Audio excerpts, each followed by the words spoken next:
Blood was running down Zion's face as security dragged him and his twin sister Zara out of those plush first-class seats. Cameras everywhere, flight attendants smirking. You could feel the judgment in the cabin air thick as Georgia humidity.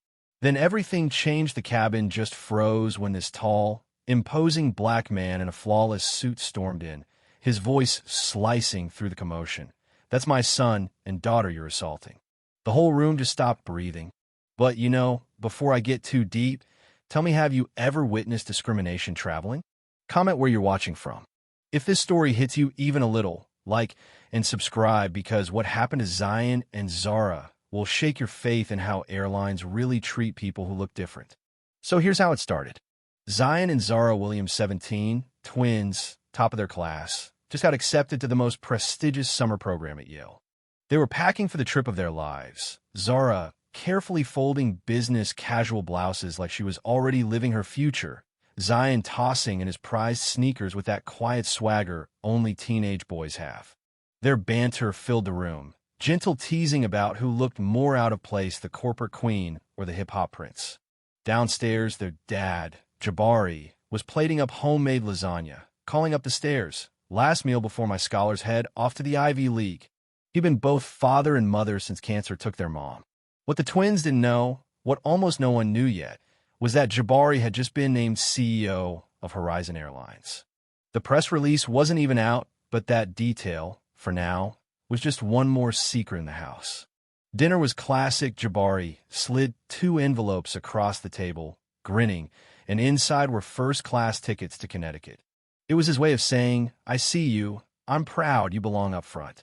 He didn't mention he'd pulled CEO strings to get them those seats, wanted to let them feel like VIPs on their own merit. But before they left, Jabari turned serious, reminding them, like so many black parents have to keep IDs out, stay calm, speak clear, call him at the first sign of trouble. The world isn't always fair, and in airports, sometimes it's a stage for that lesson. The next morning, the airport was packed, mostly white business travelers moving with the kind of confidence you can't fake. Right away, the twins could feel the shift. The TSA agent skimmed the white passengers' IDs, but took an eternity with theirs, scrutinizing every letter, asking pointless questions about temporary IDs that clearly weren't. They made it through, rolling bags past luxury shops where staff kept eyes locked on them, but ignored the white kids browsing the same shelves. "You nervous?" Zion asked. "Not about the flight," Zara answered. "About spending 6 weeks surrounded by kids who think we're just here for diversity stats." But they were ready. Their test scores and scholarships had already spoken for them. Boarding first class should have felt like a triumph. Instead, as soon as they showed their tickets, the flight attendant, Jessica Whitman, all forced politeness and frosty smiles blocked their path. "First class is for preferred members," she said, looking at them like they were lost. When Zara showed her ticket seat 3A, Jessica's surprise was barely disguised. "How unusual," she muttered, then demanded IDs, then left to verify with the gate. The other white passengers breezed through, no fuss. As they settled in, an older white man in a suit name tag reading Connor Reynolds, CEO of some finance firm, loudly commented, "Hard to imagine how some people afford those seats." The message couldn't have been clearer. Jessica came back with another attendant, claiming first class was now overbooked for preferred members, and offered to move them to economy even though there were still empty first-class seats. Connor chimed in, suggesting maybe the twins would be more comfortable elsewhere. When Zion pushed back, Jessica doubled down, implying the tickets might be fraudulent since unaccompanied minors in first class was rare. Phones started coming out, other passengers filming, some just watching with tight-lipped smirks, most siding with the flight crew. Zara, tired of the charade, declared, "This is racial profiling," and pulled out her phone to call their dad. Jessica, face red, warned them for being disruptive.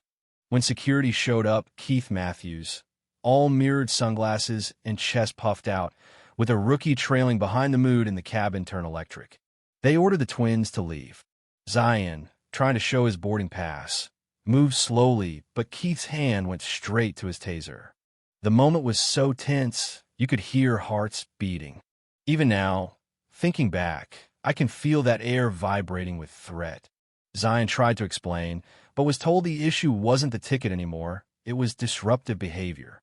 Zara quietly started recording. When she refused to stop, Keith ordered her to hand over her phone, then accused her of assault after a scuffle in which her elbow barely brushed the officer's vest. The situation exploded. Keith twisted Zion's arm, slammed his head into the armrest, blood streaming immediately, while the rookie cuffed Zara, wrenching her arm as she screamed for them to stop. No medical help. No empathy. Passengers kept filming, but nobody intervened. As they were dragged out, Zara triggered an emergency alert on her smartwatch, their father's idea. A failsafe they never thought they'd use. Security sneered. You people always think the rules don't apply to you. The twins were terrified, but managed to whisper, "My father will hear about this," as they were pushed down the jet bridge. No one, not the guards, not the crew, had any idea who Jabari Williams really was. Down in windowless interrogation rooms, the twins faced a new round of humiliation. Zion, denied real medical care, was grilled about fake tickets, officers sliding economy-class boarding passes across the table, claiming those were his real seats. Zara, accused of drug smuggling on a phony tip, was threatened with a strip search, denied calls, told her rights didn't apply. The twist? When Zara finally got through to her dad, she wasn't prepared for what came next.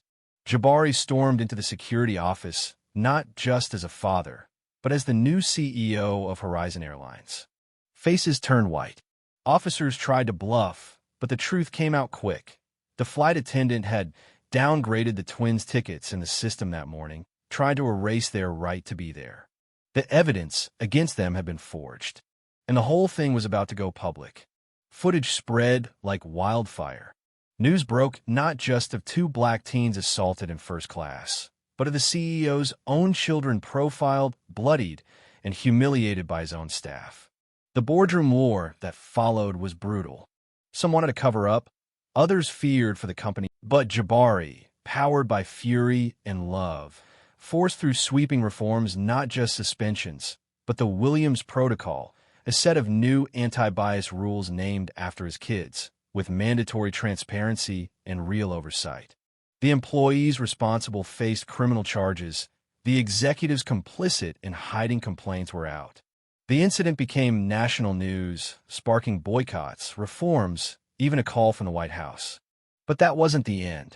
Connor Reynolds, the CEO who'd started the Whisper campaign, found himself exposed, his own daughter confronting him about his bias after the videos went viral. He tried to apologize, tried to learn, but the stain was there. Jessica Whitman, the flight attendant, went on TV to play the victim until her racist texts to security were leaked, ending any hope of sympathy. Officer Keith, too, was finally held to account after years of unchecked complaints. As for Zion and Zara, their pain wasn't erased overnight. Yale postponed their program so Zion could heal, but both twins decided to speak out, refusing to disappear quietly. Their story inspired changes at other airlines, shifted how passengers see their rights, and forced an industry-wide reckoning.